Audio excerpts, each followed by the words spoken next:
जिल्हा बँक निवडणूक तुषार जाधव यांचा उमेदवारी अर्ज कायम, विरोधकांचे बिनविरोध निवडणुकीचे स्वप्न भंगले. परभणी जिल्हा मध्यवर्ती सहकारी बँकेच्या निवडणुकीसाठी तुषार जाधव यांनी भरलेल्या उमेदवारी अर्जावर विरोधकांनी आक्षेप घेतल्यानंतर हायकोर्टाने तो उमेदवारी अर्ज वैध ठरवला. मात्र या प्रकरणी माजी संचालकासह सत्ताधाऱ्यांनी सत्तेचा दुरुपयोग करीत उमेदवारास व प्रशासनास वेठीस धरण्याचा प्रकार असल्याचा आरोप तुषार जाधव यांनी केला. तुषार जाधव यांनी जिल्हा मध्यवर्ती बँकेचा उमेदवारी अर्ज भरल्यानंतर सत्ताधारी विरोधकांनी केवळ 80 पैसे थकबाकी दाखवत उमेदवारी अर्ज अवैध ठरवला होता. विरोधात तुषार जाधव यांनी औरंगाबादच्या हायकोर्टात याचिका दाखल केली होती. त्यानुसार गुरुवारी तारीख 9 रोजी हायकोर्टाने तुषार जाधव यांचा उमेदवारी अर्ज वैध ठरवला. याबाबत तुषार जाधव यांनी माध्यमांशी बोलताना सत्ताधाऱ्यांना चांगलेच सुनावले. मागील 5 वर्षाचे पाप लपवण्यासाठी त्यांना सदरील निवडणूक बिनविरोध हवी होती, असं त्यांनी बोलताना आरोप केला. माझी उमेदवारी कायम राहिल्याने विरोधकांचे स्वप्न भंगले असल्याचेही त्यांनी यावेळी सांगितले. परिणामी आता तुषार जाधव यांची उमेदवारी कायम राहिल्याने निवडणूक चुरशीची होणार असल्याने सर्वांच्या नजरा त्याकडे लागल्या आहे. मी परभणी जिल्हा मध्यवर्ती सहकारी बँकेसाठी उमेदवारी अर्ज भरला होता. तो माझा उमेदवारी अर्ज हा सगळे याच्यामध्ये बसलेला असताना सुद्धा जाणीवपूर्वक माझा उमेदवारी अर्ज यांनी बाद केला. माझ्या उमेदवारीवर यांनी आक्षेप घेताना 80 पैसे माझ्यावर संस्थेवर बाकी आहे असं दाखवलं त्यांनी.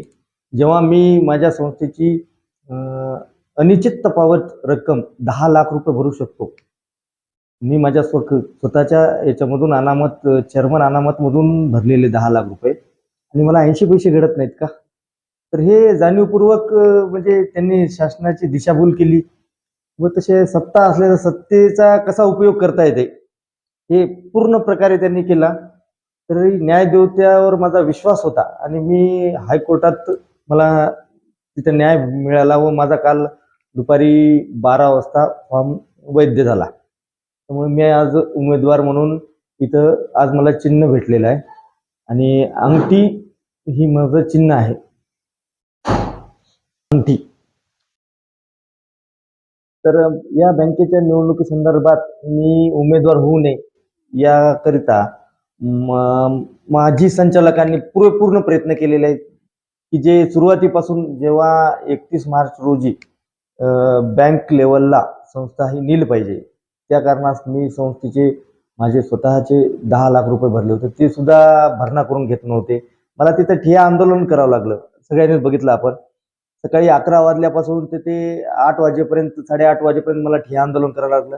नंतर त्यांनी मला बेबाकी दिलं आणि नंतर काय केलं त्यांनी की 31 मार्च ही शेवटची दिवस होती. त्या दिवशी सुट्टी असल्या कारणाने आपण काय केलं, नंतर उगी आता खोडसाळपणा करून माझ्यावर दुसरे कसे याचे पैसे, चोरीचे पैसे, असे काहीतरी पैसे वेगवेगळे टाकून दिले.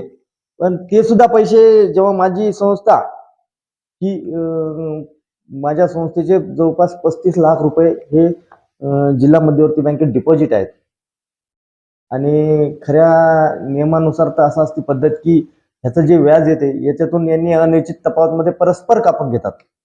पण तसं न करता ही संस्था थकबाकीत राहावं या उद्देशाने त्यांनी पुरेपूर प्रयत्न केले होते.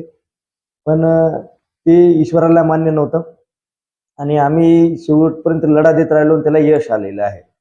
आणि हे सर्व सभासदांना माहीत झालंय आणि ते जे वागणं त्यांचं हे असं की विरोधात कोणी येऊ नये, त्यांना निवडणूक ही बिनविरोध करायची होती.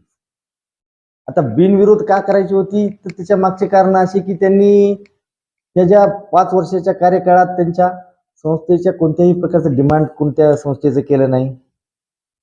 तिथं आपण जिल्हा मध्यवर्ती बँकेचं नियोजन बघितलं असाल तर तिथं 2000साठी शेतकऱ्याला दिवस उभं राहायचं बाहेर आणि त्यांचे बगल बच्चे जे आहेत ते 10 लाख रुपये घेऊन जातील. म्हणजे अशा खूप प्रकारच्या काही गोष्टी आहेत. आणि सगळ्यात मोठी गोष्ट, तो जो तालुका इन्स्पेक्टर आहे मी त्याच्यावर फौजदारी गुन्हा दाखल करणार आहे आणि त्याचं वकिलामार्फत मी त्याला पाठवलेली आहे नोटीस. विषय असा आहे की जे पंजाबराव देशमुख व्याज परतावा ही जी योजना आहे शासनाची, या योजनेमार्फत माझ्या संस्थेला शासनाने 68,668 ₹607 मंजूर केले होते आणि केवळ माझी संस्था ही थकीत जावं आणि कुठेतरी या संस्थेला हे राहावं या कारणास्तव यांनी काय केलं तर ₹68,607 जमा झालेले असताना खोडसाळपणा म्हणून यांनी 2 मिनिटं खोडसाळपणा म्हणून यांनी खात्यावर काय केलं ₹67,885 85 पैसे एवढे जमा केले. त्याच्यात ₹1 बाकी दाखवला जाणीवपूर्वक. म्हणजे शासनाचे 68,000 आलेले असताना ₹68,607 आलेले असताना यांनी खोडसाळपणा म्हणून 67,885 पैसे इतके जमा केले की जेणेकरून माझ्यावर 80 पैसे बाकी राहावं या कारणात. म्हणजे इतक्या खालच्या थराचं राजकारण करायला ते असं ही पद्धत लोकांना आवडणारी नाही आणि ह्या संदर्भात त्या संबंधित अधिकाऱ्यांचे बोगस प्रमाणपत्र जिथे आवक जावक नंबर नाही कुठलाही